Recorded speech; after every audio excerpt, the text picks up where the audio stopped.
my name is Vincent. Today I have a very special guest. You could argue the most special guest I've ever had on this channel. It is my own father.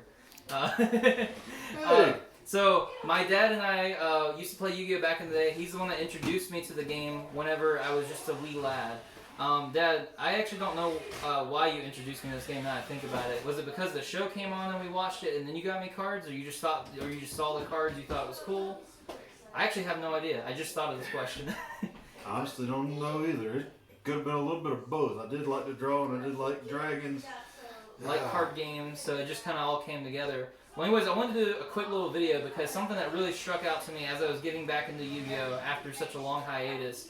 I know some cards were on the forbidden list that used to not be whenever Dad and I played. We played back during the GOAT format, which is basically up to like 2005 or 6, and I played a little bit longer, like 2007. And these cards were cards that either myself or Dad advocated for that other people at tournaments said were garbage or said were good but refused to play. And now they've been deemed too good to be played anymore. So I thought it'd be interesting to bring up to my dad, and he has no idea which cards I'm going to bring up. So, if I even remember them. Yeah, let's dive into this. So in my little trusty Vindicated box, I got 2 of the cards with me. The other one I'll just have to bring up and talk about. So the first one is this card. Now this card I don't think you actually played that much, but it is a card that you mentioned was really good and you thought had a lot of potential, and that card is Ultimate Offering. So Ultimate Offering is a continuous trap card that allows any player at 500 life points to summon an extra normal summon monster or set. So as long as you pay some extra life, which there's no limit on it, you can pay multiple life points per turn to summon multiple cards.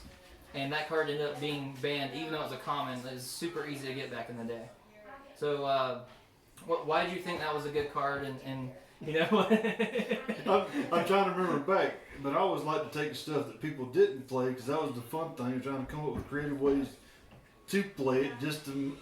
My goal back then was just to make people pissed. So if I could find a way to do that, that's what I did.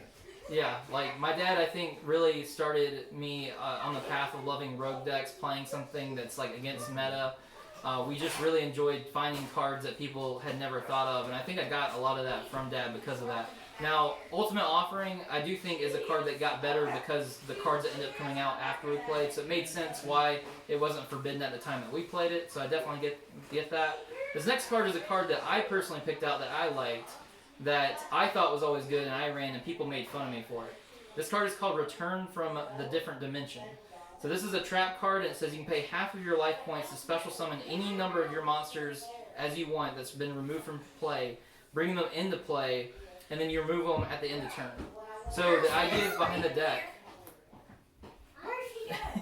It's fine. At the end, so basically I played a Chaos deck. You banish off your monsters, and then you use that as a trap card, bring back all your powerful monsters, and go in for the game break and win. What people argued was better was a card that's currently not banned. It says it's a spell card, you pay 2,000 life points, both players summon their banished monsters and put them in play. The reason why I didn't like that is because for 2 reasons.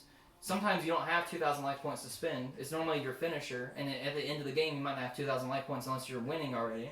And the second thing is your opponent could be playing a mirror deck, which could happen a lot. They play similar decks as you, and if you did that, you'd also bring back their cards. So I thought that those are 2 very valid reasons not to play it. And at the time, that card was like worth $20 and more. And this card was worth nothing. And this card you could always use. It was half your life points, which could be more than 2,000. But since you're doing it for the final win, it didn't matter. I actually just played a casual game with a friend and won because I was at 100 life points, paid 50 because it's half the life points, and managed to win because of that card. So yeah, I just felt like that'd be cool to bring up. But this last card is the one that actually inspired me to make this video, which is a card called Last Will. And this card was a card that you picked out. I think it's from Starter Deck Yugioh. And what you could do is basically says if you had a monster that dies this turn, you can search your deck for any monster that has 1,500 attack or less and special summon and play. And now I've been watching some Yu-Gi-Oh content. They've been playing with some of the older cards, and they're like, why was this card ever legal? This card is super good. And they're now, it's funny because they're just playing with old cards, and they're realizing that even back then this card was super powerful, and you're the only person I knew that ever ran it. I remember that. Yeah, so what stuck out to you about that card as to why that was You don't have the card with you? No, I don't, unfortunately. Is that the one that's got the document on there? Yeah. It was like a pen? Yeah. I remember the card. I don't remember why I ran it. To be honest, again, it must have been one of those things where I saw it and it was like, I think I can make this work.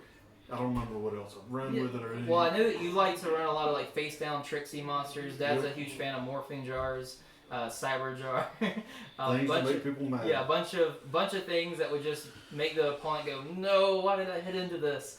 And Last Will would work pretty well into that. And it makes sense too because everyone thought that Sangan was good and Witch of the Black Forest was good. Witch of the Black Forest got banned even when we played. They both said whenever they died, you search your deck for a 1500 attack power monster or a 1500 defense or less monster. And they would use Witch of the Black Forest to pull out Jinzo. And so that was like way too broken.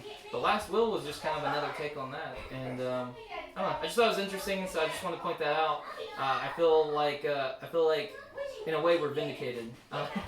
Pun totally intended, but it's just cool because I know that Dad and I got really into card games, and we still play card games, and just to see that we have these ideas and see that other people, like sometimes we have the ideas before some other people in the world catch up to us. So that sounds very self-aggrandizing or whatever the word is. But yeah, I don't know. I just thought it'd be interesting. So I don't know where to leave off this video. Let me know what your favorite powerful Yu-Gi-Oh cards are, and if you have any similar stories. And let me know what you'd like to see in the future from us, because we're doing lots of different content, so I'm always interested to see. And thank you so much for watching. Like, comment, subscribe. See you next time. Stay awesome.